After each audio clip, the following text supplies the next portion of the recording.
The watch was old. It was very old. It sat on a dusty shelf in my grandfather's study. It was made of gold, but the gold was not bright. It was quiet. The clock face was white, and the numbers were black.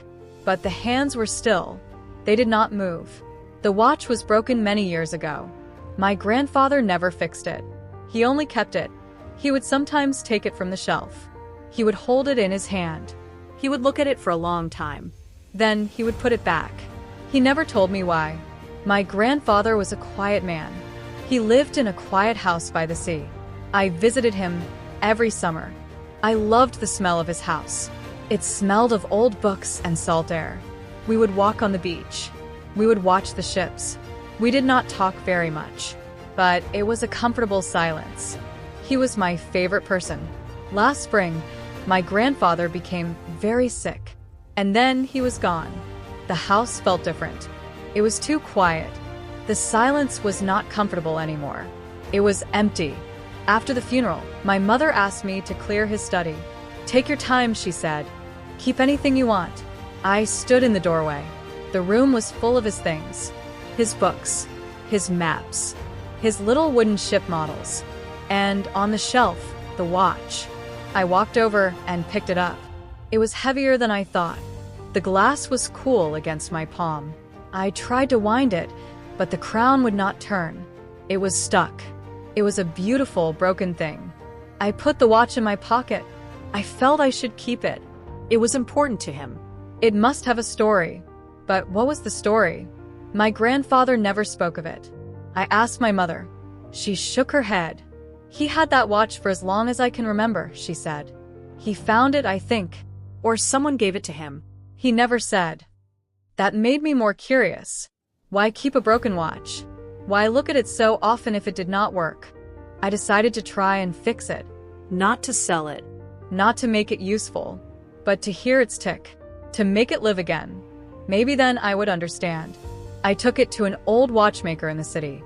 His shop was small and dark. Bells chimed softly all around. The watchmaker was a small man with very bright eyes. He took the watch from me carefully. He held it up to the light. He listened, though there was no sound to hear. "This is a very fine piece," he said, "and very old.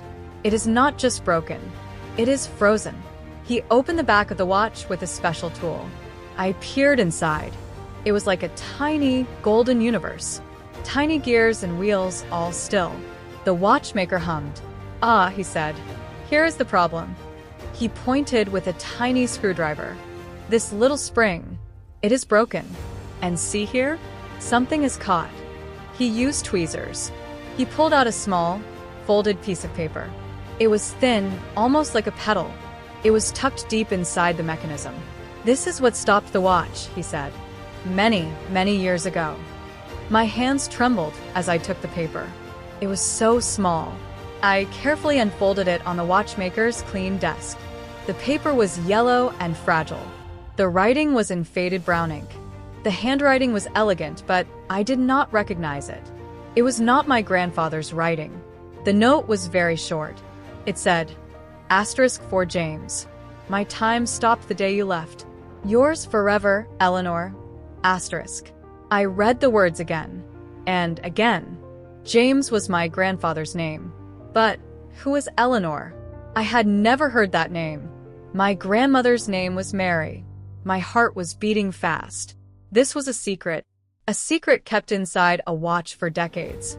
The watchmaker smiled a sad, knowing smile. "Shall I fix the spring?" he asked. I nodded. "Yes, please." While he worked, I stared at the note. "My time stopped the day you left." It was a love letter. A sad, beautiful love letter from someone named Eleanor. An hour later, the watchmaker handed me the watch. "It is finished," he said. I held it to my ear.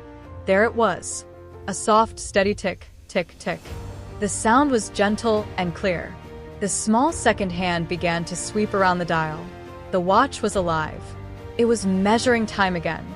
I paid the watchmaker and left. I walked through the city streets, the watch ticking in my hand like a tiny heart. Who was Eleanor? What happened? Why did my grandfather never speak of her? I went back to my grandfather's house. I went to his bookshelf. I looked for clues. I pulled out old photo albums. I looked at pictures of my grandfather when he was young. He was smiling, standing with friends. There were pictures with my grandmother, but no Eleanor. Then, in a very old album, I found a single loose photograph. It was black and white. It showed my grandfather as a young man. He was on a beach. He was not alone. A young woman was with him. They were both laughing. Her face was turned to his. They looked so happy. On the back of the photo, in pencil, was written, James and Ellie, Seabridge, 1947. Ellie. Short for Eleanor. This was her. I sat down on the floor, the photo in one hand, the watch in the other. The watch ticked on. I imagined my grandfather as a young man. He must have loved her very much. She must have loved him.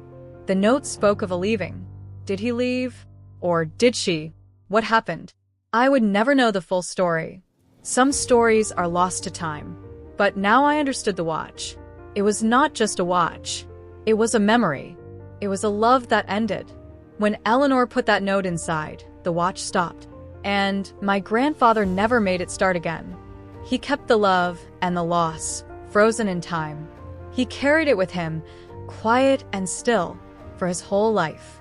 That evening, I went down to the beach. It was the beach from the photograph. I could tell by the shape of the cliffs. I held the watch. It ticked in rhythm with the waves. The sun was setting, painting the sky in colors of gold and rose. I thought about my grandfather. I thought about his quiet life, his walks on this beach, his silent thoughts. He was not just a quiet man. He was a man who carried a story in his heart, a story of a love that was so big, it broke something inside him. Or maybe it was a love so precious, he kept it safe in a silent, golden cage. I understood now why he looked at the watch. He was not looking at a broken machine. He was visiting a memory.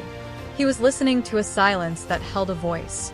He was remembering a time when his heart beat for someone named Eleanor.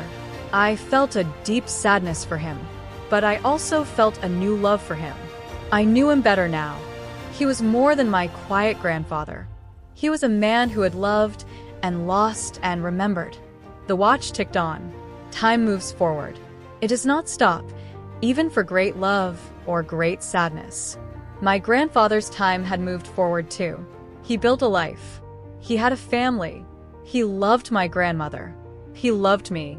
He found a different kind of happiness. But he never forgot. And he never threw the watch away. He kept it as a sacred object. A tiny monument to a past love. I held the watch tight. I would keep it. I would wind it every day. I would let it tick. I would let it measure the new days. But I would also remember the old days it held inside. The story of James and Eleanor was not a sad story to hide.